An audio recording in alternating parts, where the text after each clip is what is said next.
جو تیرے گھر کو آباد کرے. اور اللہ تعالیٰ کی حکمتوں کو قربان جائے یا یہ دعا ابراہیمی ہے کہ اللہ تعالیٰ نے نبی پاک علیہ الصلوۃ والسلام کی کو حضرت ابراہیم علیہ الصلوۃ والسلام کی آل میں منتخب کر لیا, چوز کر لیا. اور سب سے جو ایک دلچسپ اگلی بات یہ ہے, اب نے کہا شروع کیسے ہوا, شاہ جی حضرت ابراہیم علیہ السلام سے لے کر امام الانبیاء تک, یعنی حضرت اسماعیل کے بعد درمیان میں کوئی نبی نہیں ہے. باقی نبی آتے رہے, اوروں کے لیے آتے رہے, لیکن وہ ملت ابراہیمی ویسے ہی محفوظ رہی, اور وہی دین فطرتی دین ہے, اور وہی رہا. اسی کو نبی پاک علیہ الصلوۃ والسلام نے آگے اللہ تعالیٰ کے حکموں کے مطابق لوگوں کو متعارف کروایا. ہے کیا؟ پتھر ہے. اگر ویسے ہی بندہ عقلی آئے, آپ نے کہا وہاں کو تو دیوار ہے, تعمیر ہوئی ہے. یہ بھی آتا ہے کچھ اوہو سے اللہ نے پتھر منگوائے اور کچھ اور پہاڑوں سے, مرتخب شدہ پہاڑوں سے منگائے. پھر ایک پتھر منگوایا جو دودھ سے زیادہ سفید تھا اور شیشے سے زیادہ چمکدار تھا, جسے حجر اسود بولا جاتا ہے. اس کا وہ کالا ہو چکا ہے, لوگوں کے وہ گناہوں کو سلب کر کر, یہ تفاسیر میں آتا ہے. تو یہ کیا ہے؟ دیوانہ وار لوگوں کا خرچ کرنا اور ایک وہ پتھروں کے گرد چکر لگانا. ہے کیا؟ یہ اصل میں حضرت ابراہیم اور حضرت اسماعیل علیہ السلام کی سنت مبارکہ ہے, ان کا طریقہ ہے. بہت سے انبیاء کرام نے خانہ کعبہ کی زیارت کے لیے سفر کیا, اور سب سے بڑھ کر امام الانبیاء فخر الانبیاء احمد مجتبیٰ محمد مصطفیٰ علیہ الصلوۃ والسلام کا حکم نامہ بھی ہے, سنت بھی ہے, اور طریقہ بھی ہے. اہمیت کیا ہے؟ آپ نے اگلا سوال اہمیت کا کیا, یہ پتہ لگا کہ شروع سلسلہ حضرت ابراہیم کی دعا سے ہوا, اور تکمیل جو, ہاں اس میں یہ بھی بات ہے کہ عالم ارواح میں ایک آواز دی گئی. تفاسیر بھی آتا ہے حضرت ابراہیم علیہ السلام نے, اس کو تمام روحوں نے سنا. اسے تبیان القرآن کے اندر غلام رسول سعیدی علیہ رحمہ نقل کرتے ہیں, اور بھی تفاسیر کے اندر فرمایا جن روحوں نے جتنی بار لبیک کہا اتنی بار اللہ تعالیٰ ان کو سعادت دے گا کہ وہ خانہ کعبہ کی زیارت کریں گے. عالم ارواح میں یہ چیزیں منتخب شدہ اور چوز شدہ ہیں, اور اللہ کے قرب کے لیے اہمیت کیا ہے. دیکھیں, سب سے پہلی بات, انسان احرام کی حالت میں ان کپڑوں سے نکل جاتا ہے, اور وہ کیفیت کون سی آ جاتی ہے؟ انسلا کپڑا, کفن کی, کہ ہم اللہ کے لیے ہیں, اللہ کے پاس ہی جانا. لبیک اللہم لبیک لا شریک لک لبیک ان الحمد والنعمت لک والملک لا شریک. اللہ تعالیٰ کا کوئی شریک نہیں, وہ وحدہ لا شریک ہے. ہم نے اللہ کے پاس جانا. دوسرا, کسی بھی زبان سے وہ تعلق رکھتا ہو, لیکن وہاں وہ عربی کے اندر وہ کلمات اعلان کر کے یہ کہتا ہے کہ ہم تمام امت مسلمہ والے ایک ہیں. اس کے ملک کا کوئی بھی لباس ہو, وہ ان لباس کو چھوڑ کر اور یہ سفید کپڑوں میں آ جاتا ہے کہ ہم ایک ہیں احرام کی حالت میں, حرم کی حالت میں. پھر یہی عرفات جانا, مزدلفہ جانا, یہی قیامت والے دن لوگ اکٹھے ہوں گے. اللہ تعالیٰ یہیں پہ جو مالکی یوم الدین ہے, حساب و کتاب ہوگا. یہ اللہ تعالیٰ کے, پھر اللہ تعالیٰ کے گھر کی زیارت کی برکتیں کتنی ہیں. لوگ کیوں, اچھا خرچ کرنے سے کبھی بھی مال میں کمی نہیں آئے گی, لیکن اس کے لیے یہ ضروری ہے کہ آپ حج کے لیے جائیں یا عمرہ کے لیے جائیں تو اس کو ہمارے اسلاف نے کتب تفاسیر کے اندر یہ لکھا ہے کہ آپ کے پاس اتنا پیسہ ہونا ضروری ہے کہ آپ وہاں جا کر خرچ کر سکے, رہ سکے. تو جو آپ کے پیچھے اہل و عیال ہیں, آپ کے رشتہ دار ہیں, آپ کے بیوی بچے, ان کے پاس کھانے کے لیے, پینے کے لیے, رہنے کے لیے پیسے ہونے چاہیے. اسلام قطعاً یہ نہیں کہتا کہ جناب آپ سب کچھ سمیٹو اور پیچھے جو حقوق العباد ہے جو مرضی ہوتا رہے آپ حج یا عمرے کے لیے چلے جائیں. بلکہ اسلام تو اتنا کریم ہے اور اسلام اتنی رحمت فرماتا ہے. امام الانبیاء علیہ الصلوۃ والسلام نے فرمایا, مشہور روایت کا مفہوم ہے, تم اگر والدین کو ایمان کی نظر سے دیکھ لو گے تو تمہیں مقبول حج کا ثواب ہے.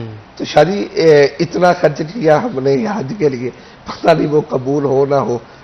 وہ جیسے وہ اقبال کا شعر میرے ذہن میں آ گیا, میں جو سر بسجدہ ہوا کبھی تو زمین سے آئی یہ صدا, تیرا دل تو ہے سن میں آشنا, تجھے کیا ملے گا نماز میں. تو یہ تو پتہ نہیں وہ قبولیت ہو یا نہ ہو, لیکن مقبول حج والدین کی زیارت ہے. باہر کیسے, یہ اللہ تعالیٰ کی نشانیاں ہیں. انا صفا والمروہ من شعائر اللہ. جب اللہ تعالیٰ کے حکم سے اللہ تعالیٰ کی پیاری بندی نے حضرت اسماعیل علیہ السلام کو